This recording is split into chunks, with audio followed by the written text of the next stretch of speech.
Hey guys, welcome back to Optin Influencers. और आज के डेली क्रिप्टो हिंदी में बहुत चटपटी खबरें हैं, बहुत अच्छी अच्छी खबरें मैं लेकर आया हूँ।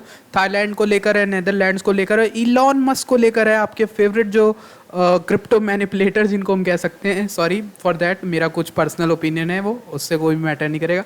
बट इलॉन मस्क ने आज एक मजाक बनाया है एनोनिमस का, वो हम डिस्कस करेंगे अच्छे से और देखेंगे क्या है क्या नहीं है। तो welcome back to Daily Crypto Hindi. और आज के इस एपिसोड में हम बहुत इंटरेस्टिंग बात करने वाले हैं। तो सबसे पहले तो आपने अगर चैनल को सब्सक्राइब नहीं किया तो make sure you subscribe to this channel, क्योंकि यहाँ पर हम डेली न्यूज़ कवर करते हैं, डेली अपडेट्स कवर करते हैं, फैक्चुअल बातें करते हैं, डाटा को समझाते हैं, बिटकॉइन की अवेयरनेस बढ़ाते हैं। तो आप चैनल को सब्सक्राइब करना मत भूलना, टेलीग्राम से जुड़ना भी मत भूलना, वहाँ पे भी आपको अपडेट्स मिलती हैं। तो एलॉन मस्क ने जो कमेंट किया है वो ये किया है कि हैना montana is actually Miley Cyrus, which is quite funny, क्योंकि यहाँ पर ये जो फोटो है पीछे की वो एनोनिमस की उस वीडियो से लिया हुआ स्क्रीनशॉट है, जो कि आप देख सकते हो। आपको मैंने पिछली बार बताया भी था एलॉन मस्क को क्या धमकी दी थी एनोनिमस ने। और उसके भी नीचे जब आप देखोगे तो बहुत बड़ा सिलसिला शुरू हो गया। इन्वेस्टिंग.com ने यहाँ पे एक डूडल बनाया जिसमें एलॉन मस्क शेयर्स एसईसी को चिढ़ा रहे हैं। बाकी और भी चीज़ें हैं जो लोग यहाँ पर देखिए बना रहे हैं। डॉक्टर पारिक पटेल कह रहे हैं कि BACFA is actually Satoshi Nakamoto, अपने आप को कह रहे हैं। और बहुत सारी मीम्स बनने लगी इसके बाद से। तो ये एक तरह से मॉक कर दिया इलॉन मस्क ने अपने जो राइवल्स हैं जिन्होंने धमकी दी है। तो एनोनिमस अब क्या करता है क्या नहीं करता है, उसके लिए आप चैनल को सब्सक्राइब करना मत भूलना, आपको अपडेट मिलती रहेगी। अब चलते हैं अपने डेली क्रिप्टो हिंदी के मेन एपिसोड्स के ऊपर, मतलब मेन एपिसोड के ऊपर। और आज बात कर लेते हैं कुछ बड़ी। तो सबसे पहले मैं चुनता हूँ एक ताज़ी खबर। Binance is launching a decentralize NFT platform. जो लोग बाइनेंस यूज़ करें उन्हें तो पता ही होगा, बट आई थॉट कि आपको बता देना चाहिए। Binance has announce that it will soon be launching a non custodial on chain platform to facilitate the full cycle of NFT for creators, brands and their fans. तो basically जैसे अभी recently FTX ने भी launch किया था और WazirX ने अपना NFT प्लेटफॉर्म लॉन्च किया जिसमें आप WRS को दे के NFTs खरीद सकते हो। NFT जिन लोगों को नहीं मालूम, वो एक यूनिक चीज़ हो जाते हैं, भले वो दुनिया में कुछ भी हो, इमेज हो, सॉन्ग हो, कुछ भी हो, बट वो यूनिक चीज़ होती है जिसका राइट मिल जाता है आपको, ठीक है, अगर आप बाय करते हो। तो NFT मार्केट प्लेस बनेगा जिसमें आप NFT के एक्सचेंज पे जाओगे, आप बाय कर सकते हो कुछ भी NFT। अच्छे अच्छे आर्टिस्ट अपने सॉन्ग्स, अपने जैसे किसी का यूज़ किया हुआ फुटबॉल, कुछ भी ऐसा हो सकता है जो NFT बनता है। तो बाइनेंस के NFT लॉन्च हो रहा है, जो कि दुनिया का सेकंड बिगेस्ट एक्सचेंज है। अगर आप बात करो ट्रेडिंग वॉल्यूम को लेके, बाइनेंस जो है बहुत बड़ा एक्सचेंज है। तो उसका NFT market place launch event भी बहुत इंपॉर्टेंट होगा, ठीक है। BNB को लेकर यहाँ पर अच्छी खासी ताज़ा तरीन जो है स्पेकुलेशन लगाई जा सकती है। अच्छा, यहाँ पर एक बात कर लेते हैं हम। इसके बाद इथेरियम के को फाउंडर एंथनी डी लोरियो, इन्होंने कहा है कि कार्डानो और पोल्का डॉट को लेके ये बहुत ही बुलिश हैं। यहाँ पे देखिए इन्होंने बोला है, now I have kind of fallen back to just simplicity. I'm in a number of different projects, but the majority of my stuff is in the top projects. I'm a big fan of Polkadot. I'm a big fan of Cardano. तो इन्होंने बोला है कि Polkadot और Cardano के creators पे बहुत ज़्यादा जो है बुलिश हैं और उनके क्रिएटर्स जो हैं उन पे भरोसा करते हैं। Polkadot के करंट CEO गेविन वुड और चार्ल्स हॉकिंसन जो है कार्डानो के, ठीक है। तो एक बड़े फ़ैन हैं ये कार्डानो और पोल्काडॉट के, और ये इथेरियम के को फाउंडर रहे हैं। तो ये एक बड़ी न्यूज़ हो सकती है, क्योंकि बुलिश है, क्योंकि अगर इथेरियम के को फाउंडर ने बोला है, आज इथेरियम कहाँ पहुँच गया है आप देख सकते हो। तो एक अच्छी खासी न्यूज़ है। आप एडा और डॉट में आई होप कि आप इन्वेस्ट करोगे, क्योंकि मैं आपको शुरुआत से बताता आ रहा हूँ, ठीक है।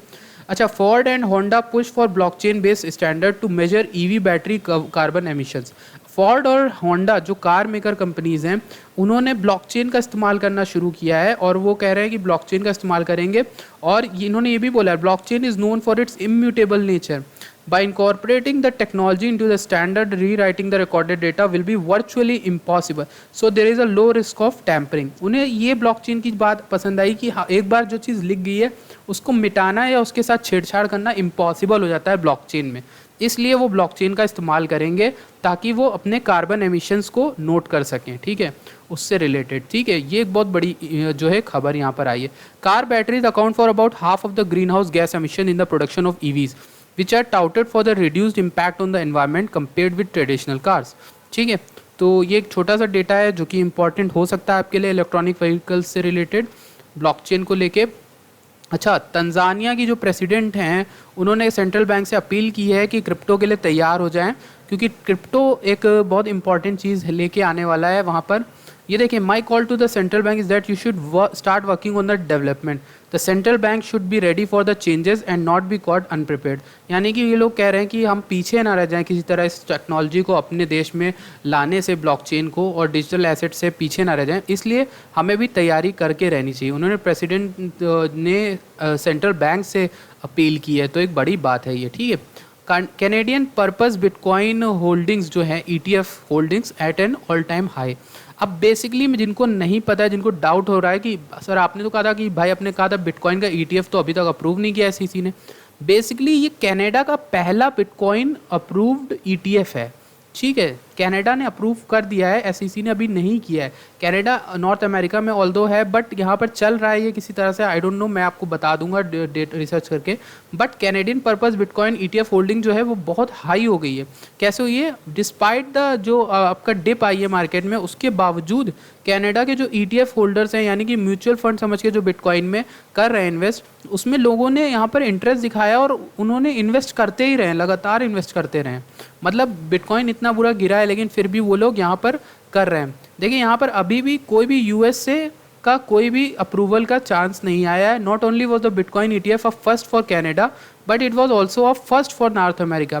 It was hoped that this bold move would encourage its southern neighbor, the United States. ठीक है, तो कनाडा यहाँ पर अलग है, कनाडा अलग है, एंड बेसिकली यहाँ पर USA ने अप्रूव नहीं किया है अभी तक, ठीक है।